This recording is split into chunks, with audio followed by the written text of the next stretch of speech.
പാദമതാണ് ത്വയ്ബാവനി. എന്നാറ്റലായ നൂറേ എൻ്റെ കിനാവിലണയില്ലേ, എൻ റൂഹ് മൂളിടും ചാരേ ഒരു നാളിൽ യാത്രയാവില്ലേ. എൻ കൽബിലെ കോലായിലായി ഞാൻ ഓർത്തുവച്ച വരികൾ, തീരില്ലൊരാ പുകളിന്നുമേ ദുനിയാവിലെന്നുമെന്നും.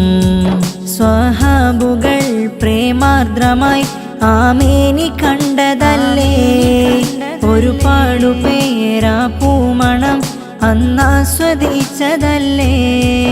അതുപോലെ എന്നിലെ കണ്ണുനീരു കണ്ടാശ തീർത്തിടേണം. എന്നാറ്റലായ നൂറേ എൻ്റെ കിനാവിലണയില്ലേ,